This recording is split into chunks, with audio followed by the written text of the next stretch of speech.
Cha làm gì vậy? Sao lại lấy đao ra giết ngựa? Cha muốn tẩy đao. Cha đã phong đao 10 năm, sao hôm nay lại lấy máu tẩy đao, không lẽ? Không sai, lão phu phong đao khổ tu 10 năm nay lại tới lúc tranh giành lần nữa. Từ nay ta quyết định lấy tranh giành giao ra rửa ô danh đệ nhị. Tả Hoàng, ngươi tưởng ta không tìm thấy ngươi ư?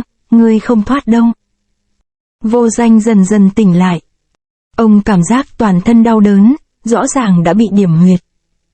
Mới đó mà đã tỉnh lại, quả là tuyệt thế cao thủ. Nhưng ngươi đâu ngờ ta hạ độc ngươi phải không? Ta không cảm thấy kỳ lạ vì anh đã biết ta là ai. Năm đó ngươi đánh trọng thương sư phụ và 16 sư thúc của ta, trên dưới khoái y môn sẽ không tha cho ngươi đâu. Khi Long Tụ nói chuyện người Vô Danh phát ra tiếng nổ, thì ra ông ta đang giải huyệt. Ông ta trúng độc mà vẫn giải huyệt được, lợi hại quá. Anh còn nhiều chuyện chưa biết đâu. Phụng Vũ là nô bộc của ta. Cô ta là nô bộc của ông. Chả trách cô ta tránh nói tới quá khứ vì cô ta biết khoái y môn và ông có thù với nhau. Nên anh phải biết cô ấy chịu lấy anh cần tới bao nhiêu dũng khí không? Xem ra lần này cô ta bỏ tôi đi là để giúp ông. Không sai. Vậy bây giờ cô ta ở đâu? Vô Danh định trả lời thì một bụng máu tươi từ miệng phun ra. Độc tính lại tái phát, ông uống thuốc giải đi. Vô Danh vừa uống thuốc giải độc vào thì ngay lúc này có tiếng đổ vỡ vang lên. Con của Long Tụ giật mình khóc thét. Có chuyện gì? Kẻ địch đã tới. Tới rồi, Long Tụ cũng cảm thấy một áp lực đáng sợ từ trên mái nhà bước xuống. Áp lực nặng nề khiến Long Nhi khóc ré lên. Lợi hại thay Đông Doanh khí nhẫn. Áp lực như sức nặng ngàn cân làm mọi vật trong nhà bị ép gãy nát. Giường nhà cũng bị gãy. Rốt cuộc kẻ tới là ai? Bọn chúng là kẻ địch chung của cả đất Thần Châu. Không chỉ có Phụng Vũ bị chúng bắt mà cả sư phụ của anh cũng bị chết dưới tay chúng. Sao? Sư phụ bị chúng giết. Bên ngoài nhà có 10 người tay cầm quả cầu thủy tinh phân ra đứng ở 10 góc. Bọn chúng là 10 lãng nhân do Tuyệt Vô Thần đưa tới trung thổ có tên Đông Doanh khí nhẫn. Đám Đông Doanh khí nhẫn này tu luyện kỳ môn đại nhật tử khí. Lúc này bọn chúng đồng phát công tạo nên bức tường vô hình đè xuống căn nhà. So với khí công Trung Nguyên chỉ chú trọng để cường thân, đại nhật tử khí lại mang tính tấn công, đặc biệt là khí thông qua những quả cầu thủy tinh có tử tính, sức sát thương rất cao. Lúc này một lãng nhân hự lên một tiếng, 9 người còn lại đưa quả cầu trong tay xuống thấp. Bức tường khí tức thì thu hẹp lại. Cả căn nhà bị dồn ép đến muốn sụp đổ. Đúng lúc đó đám người của Cung Bổn Mãnh tìm đến tới nơi. Dừng tay. Các ngươi từng hứa với sư phụ ta nuôi binh ngàn ngày dùng binh 1 giờ. Các ngươi quá đáng rồi đó. Nghe Cung Bổn Mãnh nói vậy lãng nhân đứng đầu cũng thừ người ra. Vô Danh đã là vật trong túi, hãy để cho ta lãnh công đi. Thì ra 10 năm trước khi mới vừa xuất đạo, Đông Doanh khí nhẫn đã từng khiêu chiến với Kim Thân Bất Diệt để được nổi danh. Ai ngờ thảm bại dưới tay Tuyệt Vô Thần. Thế là Tuyệt Vô Thần nuôi đám khí nhẫn để làm tay sai.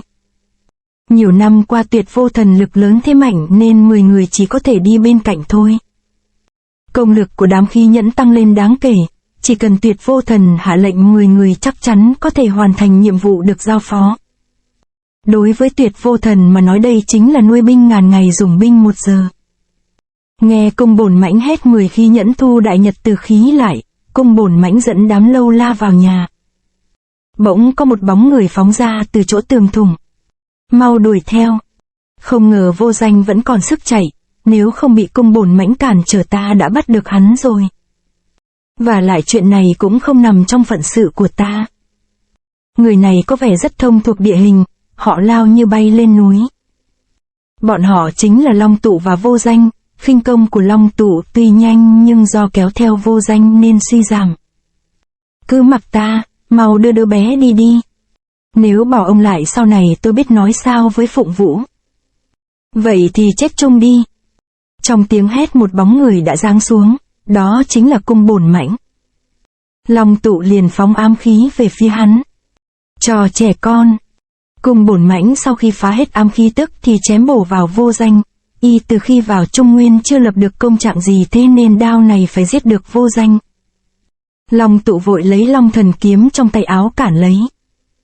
Cung Bổn Mãnh thừa thế tung cước. Cước kình đẩy cả ba ngã xuống sườn núi. Long Tụ vừa lo cho Long Nhi vừa vung kiếm nghênh đỡ. Đám đông quỷ xoa la tập trung tấn công Vô Danh. Bị trọng thương lại đối mặt với cường địch mà Vô Danh vẫn không hề sợ sệt. Bởi ông ta còn có một chiến lược. Vô Danh múa ra một bộ nhu trường không những chế ngự thế công của đao mà còn khiến đám quỷ xoa la chém lẫn nhau. Hừ, Vô Danh quả nhiên là nhất đẳng cao thủ. Anh đưa Long Nhi đi trước, ở đây đã có ta. Tình thế cấp bách, Cung Bổn Mãnh vận kình đạp tảng đá dưới chân. Thiên cân trụy. Tảng đá tức thì lăn nhanh về phía ba người. Ta không thể làm liên lụy cha con Long Tụ nữa. Nghĩ rồi Vô Danh vội triển thân chắn ngay phía trước Long Tụ. Mau vận công đánh vào huyệt đại truy sau lưng. Long Tụ cũng biết là không còn sự lựa chọn nào khác. Vội vàng y theo lời Vô Danh vận công đánh một trường vào sau lưng Vô Danh.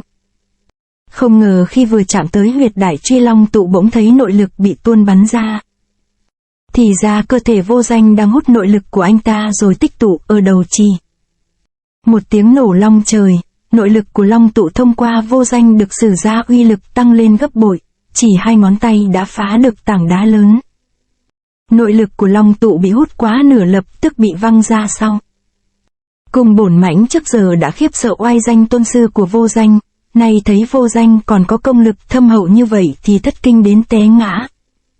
Vừa ngã chạm đất, Vô Danh đã múa nhu trường chế ngự cánh tay cầm đao của y. Sau đó chĩa chỉ chọc vào giữa 2 chân mày.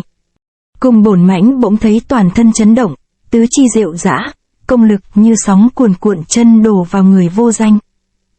Đây là thứ võ công gì? Đây là chỗ ảo diệu của Vạn Kiếm Quy Tông, nếu không phải ngươi bức ta vào đường cùng, ta sẽ không bao giờ dùng tới quyết cuối cùng này. Lời nói vừa dứt, công lực cả đời của Cung Bổn Mãnh đã bị hút hết cả, người y như xác khô ngã ra nằm bất động. Đám quỷ xoa la vô cùng kinh hãi vội lao lên tấn công. Vô Danh hét một tiếng, cỏ dại xung quanh bị khí kình dẫn động tựa như vạn lưỡi kiếm rút ra khỏi đất, ào ạt chĩa vào đám quỷ xoa la. Hay, công lực cao thâm lắm. 10 bóng người xoáy quanh như gió vây lấy Vô Danh, đó chính là Đông Doanh Khí Nhẫn. Vô Danh tới bước này mới chịu dùng quyết cuối cùng của Vạn Kiếm Quy Tông, tại sao như vậy? Ẩn giấu đằng sau luồng sức mạnh này là bí mật gì? Đối mặt với 10 Đông Doanh Khí Nhẫn lợi hại này, Vô Danh làm thế nào để thoát thân? Ma là gì? Theo kiến giả của vãn bối, ma là đối nghịch của thần, là tượng trưng của sự cực kỳ tà ác. Đó là cách kiến giải thế tục nhất. Ma là một thử thách mà ai cũng phải trải qua để đạt tới cảnh giới hoàn mỹ nhất. Nếu muốn thành ma thì phải nhất tâm nhất ý. Thế nào là nhất tâm nhất ý? Nhất tâm là cái tâm cả đời háo thắng. Vãn bối lần này quyết chí thành ma, lại càng muốn đánh bại kẻ mạnh nhất Đông Doanh Tuyệt Vô Thần. Vậy trước khi ngươi nhập ma, ngươi phải nhớ con người này. Vậy còn nhất ý? Nhất ý là tâm vô nhị ý, quên đi mọi sự việc quan trọng đối với ngươi. Thanh đao này từ đâu ngươi có? Dao này là gia truyền Chí Bảo Tuyết Ẩm đao. Trong ngực ngươi là thứ gì? Là một cây quạt. Quạt này là do một người vãn bối yêu nhất tặng. Do dự ư? Đây chỉ là sự hy sinh nho nhỏ thôi. Đao và quạt chỉ làm ngươi nhìn vật nhớ người, phải biết triệt để từ bỏ. Đây là cái gì? Là đao pháp hiểm nhất, ma đao. Ma đao.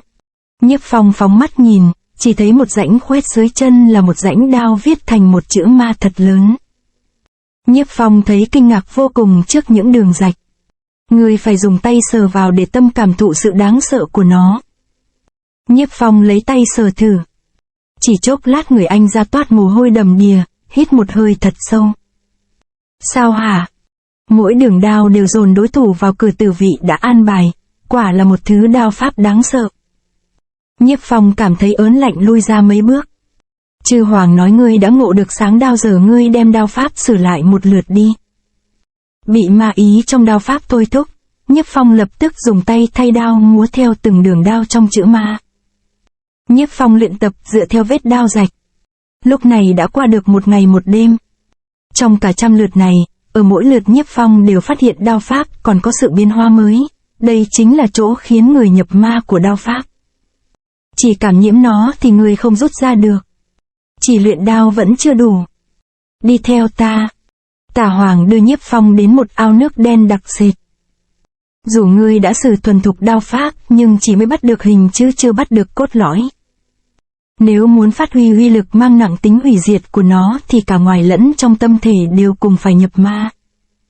Máu Nhiếp Phong nhỏ xuống ao. Thật kỳ lạ, máu tươi nhanh chóng hòa tan vào nước hồ. Máu sôi nóng, quả nhiên là khác người. Máu chuyển hóa càng lúc càng nhanh, trong chốc lát đã biến mặt hồ nước thành hình thái cực.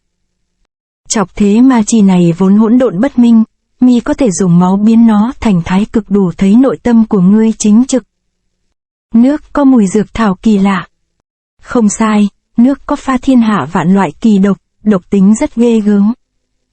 Quả nhiên Nhiếp Phong cảm thấy vết thương trên người ngứa ngáy đau nhức hẳn lên. Nước tuy độc nhưng chỉ cần ngươi có thể biến trở nên độc ác hơn thì không có độc nào gây trở ngại.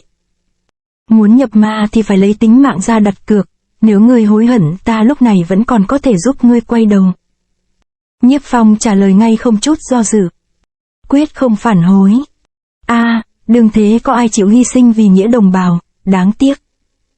Nhiếp Phong, bây giờ người ở dưới đây dung hỏa đao pháp ma đao vào huyết của người thì có thể đẩy nước ở dưới chảy đầy chữ ma đó. Khi nước hồ có pha trộn tâm huyết của ngươi đổ đầy chữ ma cũng là lúc ngươi thành ma. Nhiếp Phong, trên vách còn có khắc 8 chữ châm môn của ma đao, có thể giúp ngươi mau chóng ngộ ra được ma tính. Sinh tử, tồn vong, thành bại là do ngươi tạo ra. 8 chữ này là phản ly khí xả, đạo thánh Phật thần. Nhiếp Phong từ từ ngâm đầu vào ma trì, liệu giờ đây anh ta có vứt bỏ được ái tình, thân tình, nghĩa tình và mọi điều day dứt trong lòng trước đây để thành ma hay không? Cha, trên dây xích bò đầy nhện độc con không muốn qua. Không được, từ đây về sau đi đâu cha cũng dắt con theo, không cho phép con rời ta nửa bước. Nói vừa dứt, người đó búng người lao đi nhanh như chớp. Thân pháp cực kỳ nhanh ấy dễ dàng tránh được nhện độc để tới được sinh tử môn. Đệ nhất lão quỷ, ta tới tận đây tìm ngươi rồi, ngươi mau ra đây gặp ta. Người này chính là địch thủ một đời của Tả Hoàng, đệ nhị đao hoàng, trên lưng ông ta là đệ nhị mộng với vết thương ở chân còn chưa khỏi. Tiếng nói của đao hoàng mang theo nội lực làm chấn động cả sinh tử môn. Là y, nếu y nhiễu loạn Nhiếp Phong nhập ma thì... Cái gì, con trâu điên này sao lại tìm tới đây? Nếu công lực y khổ luyện 10 năm đã đạt tới đỉnh cao để y tìm được Tả Hoàng thì phiền phức rồi đây, mà càng bất lợi cho Nhiếp Phong nữa.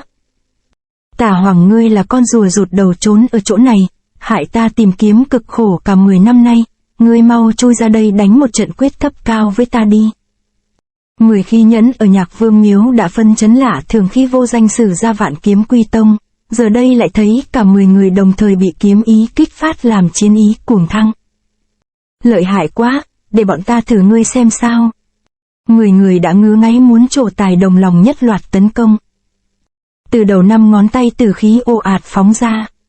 Vô danh tiền hậu đều bị phong tỏa buộc lòng phải nghênh chiến.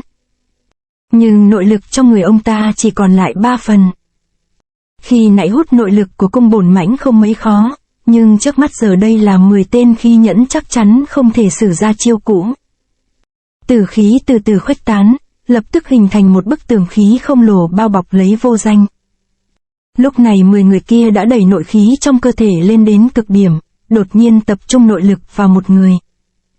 Mỗi khí nhẫn công lực đã phi phàm, giờ đây 10 người tụ khí vào một sử ra, lòng trường của khí nhẫn này sinh ra một luồng tử khí vô cùng mạnh mẽ.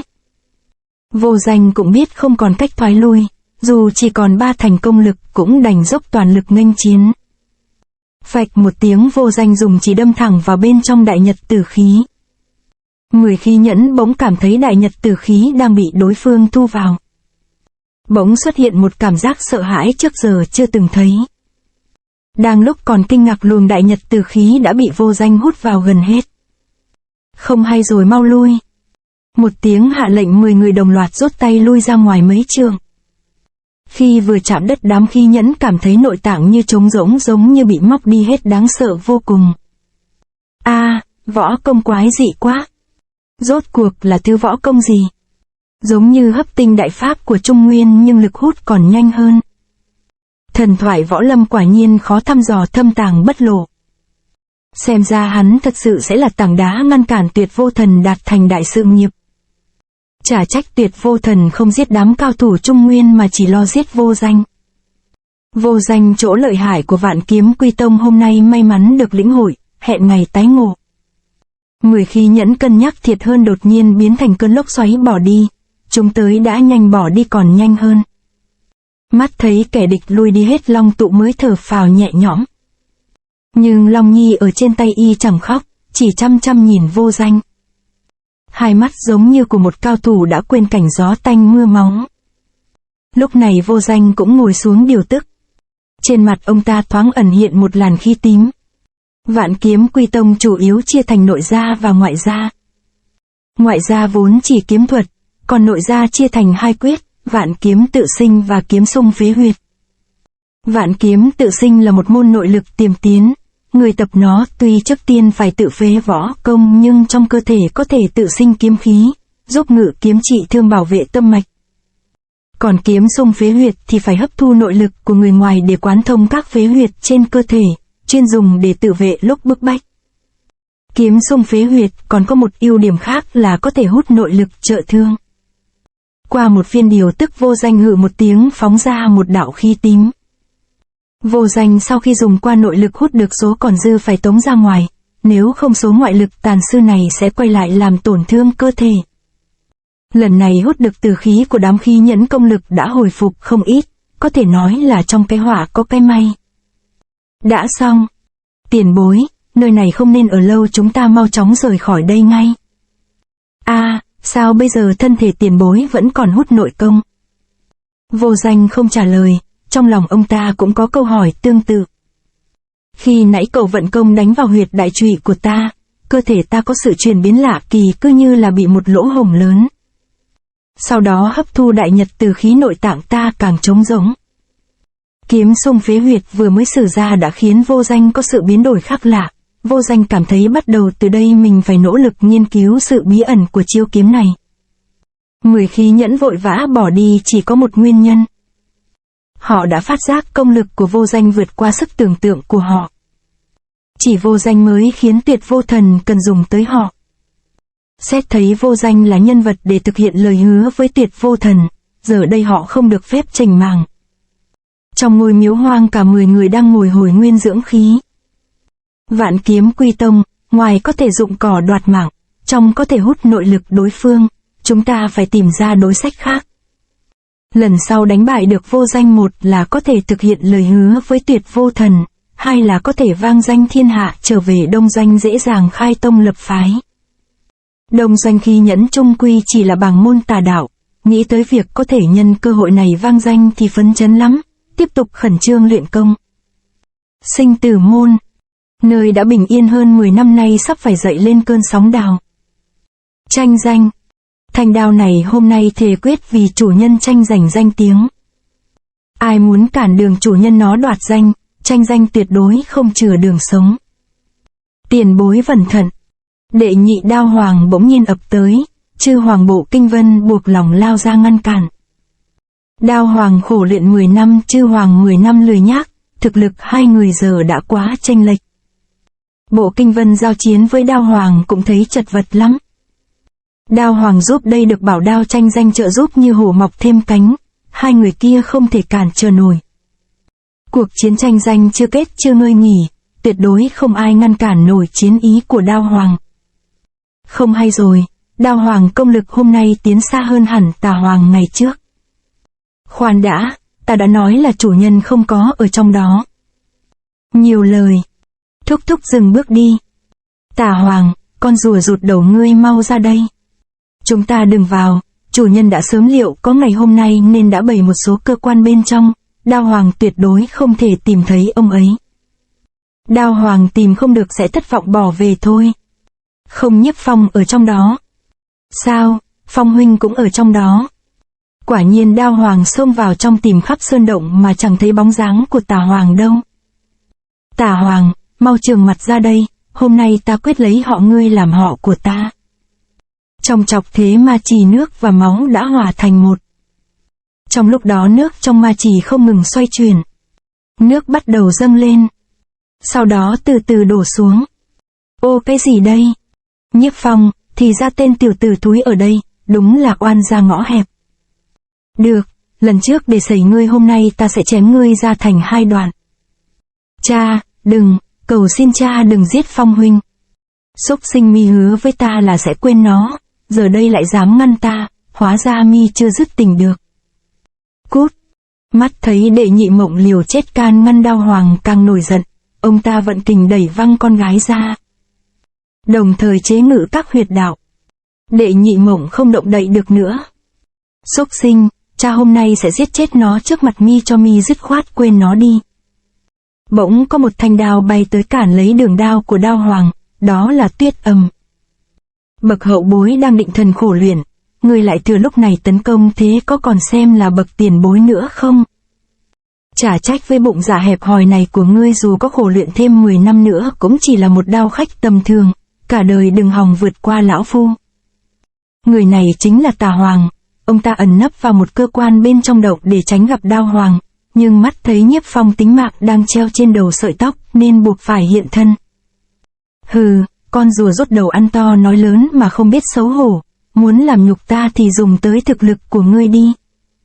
Nhiếp Phong lúc này đang ở vào giai đoạn rất quan trọng, ta buộc phải kéo dài thời gian. Nghĩ rồi Tà Hoàng lập tức dùng cước ngự đao đỡ đường đao của Đao Hoàng. Hai tay tuy bị phế nhưng đao pháp của Tà Hoàng nếu để kéo dài thời gian thì có thể cầm cự được 1 giờ 3 khắc. Đao Hoàng càng đấu càng hiểm ác, Tà Hoàng không cầm cự nổi chúng phải một chiêu. Lúc này nhớt ma chì đã đổ đầy một nửa chữ ma. Tà Hoàng cuối cùng cũng xuất hiện rồi. Không hay rồi, ông ta dùng cước ngự đao sẽ không cầm cự được lâu, chúng ta mau lên. Hê, Tà Hoàng nếu chỉ dựa vào 2 chân ngươi mà thắng được thì còn đâu 10 năm khổ luyện của ta. Đệ nhất Tà Hoàng, nếu hôm nay ngươi chịu phế bỏ họ ta sẽ tha cho ngươi một mạng, nhưng còn Nhiếp Phong thì không giết không được. Chư Hoàng, Nhiếp Phong đang ở trong ma trì, tiêm tâm nhập ma, cần phải kéo dài thời gian thêm 1 nén nhang nữa. Hê, Đao Hoàng, Tà Hoàng 2 tay đã bị phế, dù ông thắng ông ta cũng có được gì, đệ nhất hư danh lấy được cũng chẳng đẹp mặt. Hay lắm các ngươi có bản lĩnh lên một lượt đi, ta nếu trở thành đệ nhất rồi thì chấp nhận mọi sự khiêu chiến. Được. Bỗng có ám khí từ đâu bay tới. Đứa nào lấp ló đánh lén đó. Đao Hoàng đưa chân đá một cái, Tuyết Ẩm lao bắn đi. Kình lực mạnh vô cùng, đao xuyên qua đá còn người phía sau. Chính là Tiểu Đồng. Một tiếng kêu thất thanh vang lên, sư phụ. Tình huống bất ngờ khiến ai đang có mặt đều không khỏi tỏ ra sửng sốt. Tiểu Đồng. Thân hình Tiểu Đồng rơi xuống ma trì. Cầm thú, ngươi giết cháu nội ta liều mạng với ngươi. Cháu nội ngươi bắn lén ta làm sao biết là nó. Đang lúc hai người lửa giận sôi trào định dùng binh khí đánh nhau thì ma trì phát ra tiếng nổ lớn, tiếp đó đổ nứt. Cái gì, chữ ma chưa được lấp đầy, Nhiếp Phong lẽ ra nhập ma chưa thành sao lại xuất quan sớm. Tiền bối, vậy có phải Nhiếp Phong xảy ra chuyện không? Đệ Nhị Mộng bất động ở gần đó hoảng hốt vô cùng. Ma trì đổ nứt, đồng thời một bóng người lao bắn ra, tay nhấc cao xác Tiểu Đồng, người đó chính là Nhiếp Phong. Nhiếp Phong ngươi không sao thì tốt rồi, Tiểu Đồng nó sao rồi? Đao Hoàng đứng một bên thấy Nhiếp Phong xuất hiện, hai mắt ông ta đỏ ngầu không nén được sự tức giận. Nhiếp Phong mau đưa Tiểu Đồng cho ta. Phong sư đệ xuất quan sớm không sao chứ? Chủ nhân, Nhiếp Phong nhập ma chưa thành xem ra có chú bất ổn. Nhiếp Phong không trả lời. Bỗng nhiên y mở miếng che mắt ra. Con mắt bị phế của y giờ đây trở nên đỏ ngầu kỳ lạ. Nhiếp Phong quắc mắt nhìn những người có mặt. Tiếp xúc với ánh mắt đỏ ngầu ấy ai nấy đều cảm thấy ớn lạnh. Trong lúc quắc mắt nhìn thì ánh mắt Nhiếp Phong bỗng dừng lại khi thấy Bộ Kinh Vân. Bộ Kinh Vân cảm thấy Nhiếp Phong có sự biến đổi khác thường, trong lòng dậy lên cảm giác không lành. Nhiếp Phong vẫn lặng im không nói, chỉ chuyển ánh mắt nhìn về phía Đao Hoàng. Tiểu tử thúi mi trốn ở đây muốn học ma đao của Tà Hoàng ư? Đúng là vọng tưởng, hê, cả đời ngươi cũng không thắng nổi ta đâu. Nhiếp Phong vẫn không có phản ứng, lại chuyển mắt nhìn Đệ Nhị Mộng. Phong. Đao Hoàng thấy con gái đối với Nhiếp Phong tình cảm còn sâu nặng, lửa giận càng sôi sục, không thể nhẫn nhịn hơn được nữa. Tiểu tử, ta tuyệt đối không để con gái vì tình mà bỏ lỡ cả đời, đạp lên vết xe đổ của ta, hôm nay ta phải giết ngươi mới hả dạ. Đoạn tình đao pháp, đại địa vô tình. Một đao nộ ý như sơn của Đao Hoàng lại bị một bàn tay dễ dàng giữ chặt lấy, đó là tay của Nhiếp Phong. Quá kinh ngạc, Đao Hoàng nhất thời không thể tin rằng Nhiếp Phong lại có đôi tay giống như ma quỷ như vậy.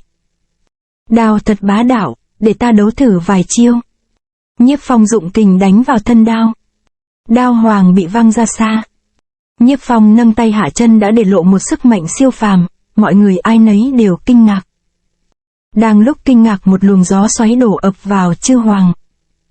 Bởi vì ở đây đao có thể so bì cao thấp với tranh danh chỉ có Tuyết Ầm. Nhanh như chớp Tuyết Ầm đao đã bị Nhiếp Phong đoạt lấy. Hảo đao. Tuyết Ầm đao trở lại nằm trong tay Nhiếp Phong vừa thoát thai chuyển cốt, nó phát ra uy lực chưa từng có, trong khoảnh khắc khí lạnh bức ra bốn phía làm vách đá đổ nát, lưới đao bổ xuống Đao Hoàng. Tiếp ma đao của ta đi.